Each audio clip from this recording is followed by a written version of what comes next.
Hi boys and girls, today we'll be doing chapter 3, lesson 1 in math. And this is a new thing I'm trying. It's a flipped design. What is a flipped classroom? Well, this is where you'll be able to watch the video at home, pause it, play it, try it, apply it, and then come back to class and we will address questions there.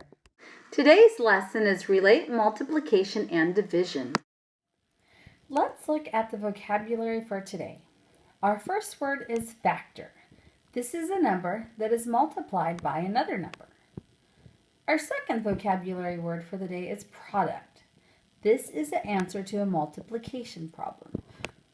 Remember, every answer to an operation has a specific name. The answer to an addition problem is a sum. The answer to a subtraction problem is a difference. And in this case, the answer to a multiplication problem is a product. For example, 3 times 7 equals 21. 3 is a factor, 7 is a factor, and 21 is a product. 3 times 7 equals 21. That is a multiplication sentence. Dividend, this is a number that is being divided. A divisor, that is the number by which the dividend is being divided. A quotient, this is a result or answer to a division problem. If you want, you may pause it here and take notes, or you may open your math book to page 135 and 136, or look in your glossary and you'll find the same definitions. If you look at the bottom, we have our example. 12 divided by 3 equals 4. 12 is a dividend because that is the number we'll break apart or divide. 3 is a divisor because that is the number by which the dividend is being divided. 4 is your quotient because that is the answer. And the whole thing, 12 divided by 3 equals 4, is our division sentence. Here are a few more arrays that I got from education worksheets. And we'll see how these arrays transfer into multiplication facts. If we look at this butterfly one, we will see there are 5 groups of 4 butterflies. The standards we'll be addressing today are use place value understanding and properties of operations to perform multi-digit arithmetic. Now you may be familiar with this because in 3rd grade you use groups of equal objects to interpret products of a whole number, and you use multiplication and division to solve word problems and situations involving equal groups and arrays. Our essential question is, how are multiplication and division related?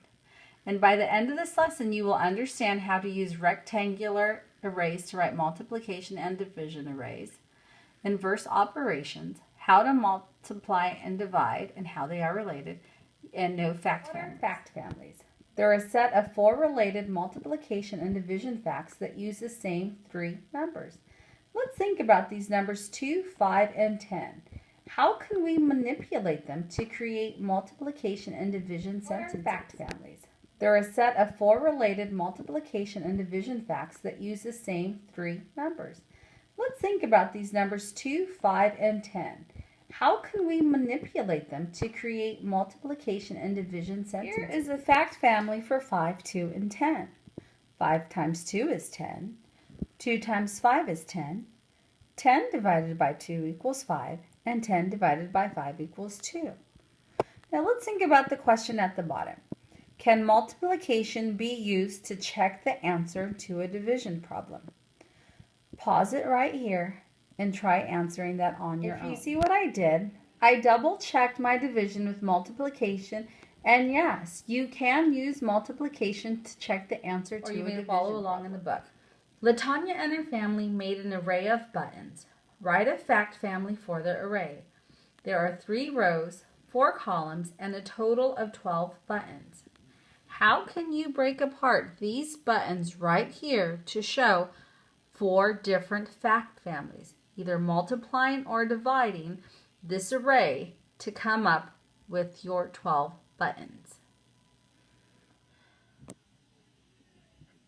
The first array we did was, I said 3 times 4 equals 12. The inverse operation, which is the opposite, 12 divided by 3 equals 4. Because remember, in arrays and multiplication, this means you have 3 groups of 4 buttons. we look over here, we do have 3 groups of 4 buttons. What would the next multiplication sentence and division sentence be? Go ahead and look at example 3. Vanessa has 36 books to put on 4 shelves. The same number of books will be placed on each shelf. How many books will be on each shelf? Well, we're going to have to find an unknown in this division sentence, which is 36 divided by 4 equals an unknown number. Well, let's think. 4 times what number equals 36? 4 times this unknown number equals 36. Take a few moments and let's think. What number is needed to complete this fact family? Look at your division sentence and look at your multiplication sentence. What number is it? Well, if you said it's 9, you are absolutely correct because 36 divided by 4 equals 9. 4 times 9 is 36. 36 divided by 4 is 9. Therefore, Vanessa will place 9 books on each shelf. Now let's go ahead and look at our guided practice.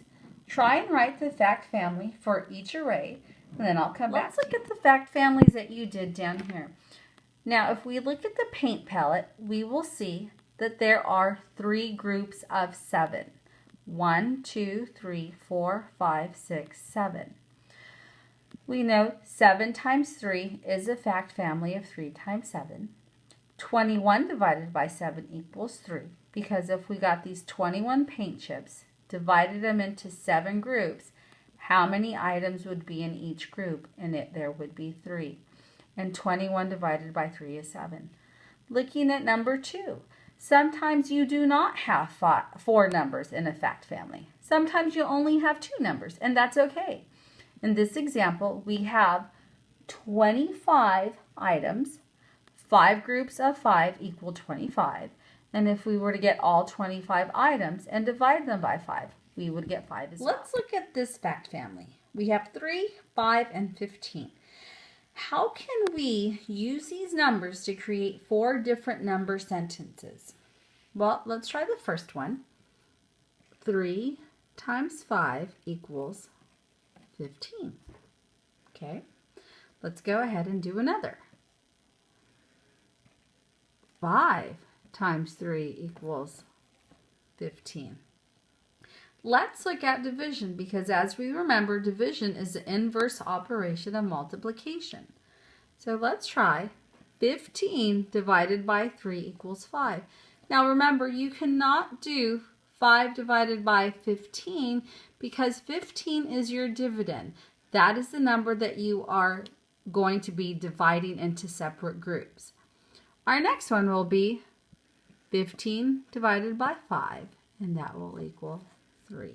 So if you came up with those as fact families, I think you have a pretty good command. Tomorrow when you come into class, you'll see 16 different cards that are similar to this. On the left side, you will see one part of the fact family, and on the opposite side, your job will be to create the inverse operation of the sentence that you see on the left-hand side. So in this case, we see 4 times 6 equals 24. Thinking about inverse operations, we will write 24 divided by 6 equals 4. Or you may also write 24 divided by 4 equals 6. Let's go ahead and see what another one may look like. Here we see 18 divided by 9 equals 2. The inverse operation is multiplication, so you will be able to write 2 times 9 equals 18, or 9 times 2 equals 18. Let's try one more just to make sure we have the hang of it. 18 divided by 3 equals 6. The inverse operation could be 6 times 3 equals 18, or 3 times 6 equals 18. Now, tomorrow when you come in, I will have this problem on the board, and it will be an array of 4 times 6. And as we know, 4 times 6 equals 24. And there will be a word problem associated with it, but I'll give it to you now to think about it. Suppose I had 24 desks in our class. How many different arrays could I make using 24 desks? I'll see you tomorrow. Bye-bye.